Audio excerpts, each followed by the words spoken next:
So BID every 2 months will release their Deaf View magazine. So BID, of course, is the Birmingham Institute for Deaf People. They provide services to deaf people within sort of the Birmingham Midlands area. So this new magazine, it's very glossy, very thick, good quality. I mean, recently it's undergone brand new design.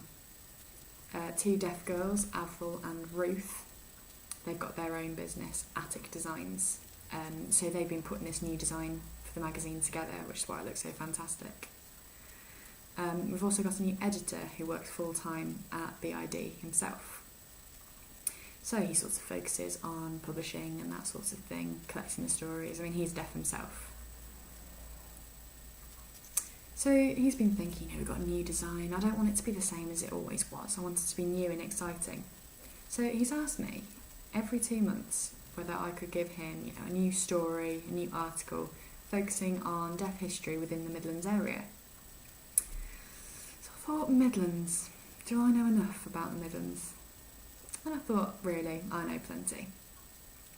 I've got, one A4 page.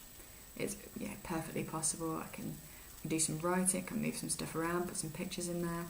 Really, it's easy. It's not going to be hard work. I won't break a sweat over it. I know enough. So the first time one of my stories was published was about 2 months ago, and I was talking about a deaf man receiving Maundy money. So the Queen, every Thursday before Good Friday, she will give money to a different charity from a different church. This has been happening since about 1884, I think. So this year, the deaf man received the Maundy money. And this was happening in Lichfield Cathedral, which is in the Midlands. So at the same time, the Queen was turning 64, so it was a special day for that as well. And whilst she was at the cathedral, she had 64 men on one side and 64 on the other to sort of match the age and to make it a more special event. So the articles about sort of the Queen's life, her what she's done within the deaf community. I've got a couple of photos that we can put in the article as well.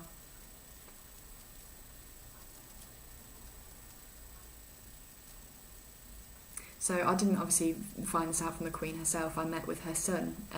He's hearing, but he can sign quite well. So I managed to get all that information.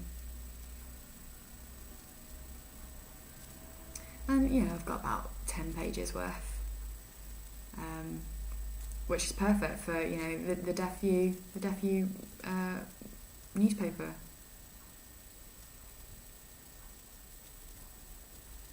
So Deaf View isn't just about deaf history; it's also about sort of travelling, deaf opportunities around the UK. Many pages, similar to your third year assessments, really. A massive essay, loads of information. So I also wrote another article which is focusing on sort of the Institute's different deaf clubs and sort of how there used to be so many all over the UK. But I mean, obviously I was focusing on the Midlands area itself. And I thought it was absolutely amazing that before we had so many deaf clubs dotted all over, even just the Midlands itself, and now there's so few. And I was thinking we could put it in the new article of Deaf View, and maybe some of the older generations can sort of look back and think, I used to go to that deaf club, my husband went there, or someone I know who used to work there died.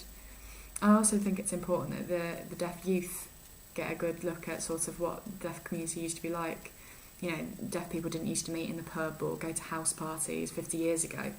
They used to go to deaf clubs, and that's how they did their socialising. Obviously 50 years ago, deaf clubs were also run by missioners, whereas now it's different. It's very sort of official charity activists who are doing all the running around and all the work. So before, we had a lot of people volunteering and trying to help out, whereas now, no one seems to want to volunteer. Also, 20, 30 years ago, deaf people started teaching BSL. And I thought it was absolutely amazing that before I helped teach sign language for free, whereas now it's completely changed. Any education that's given teaching sign language you have to pay for, and it's almost like volunteering within the deaf community has sort of disappeared. So I used to volunteer with a deaf youth club,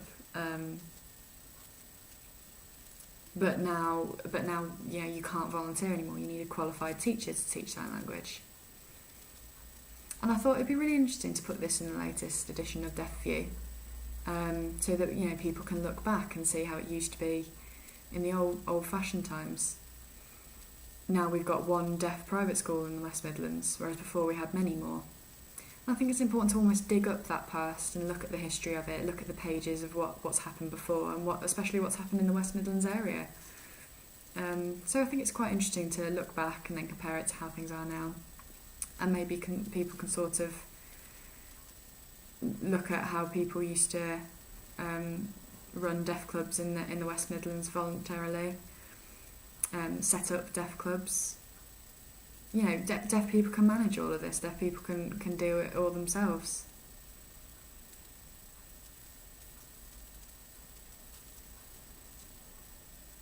And, looking back at cinemas, we didn't have any deaf access there. There were no subtitles on the TV.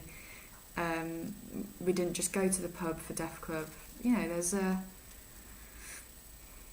everything that happens in Deaf Club now. We're drawn away from things. Things seem more important. We can go home and watch the TV with subtitles rather than go to Deaf Pub or go have a drink. So it's quite important to look back and think sort of, what did the deaf community do before? So, I'm really excited for future editions of Deaf View.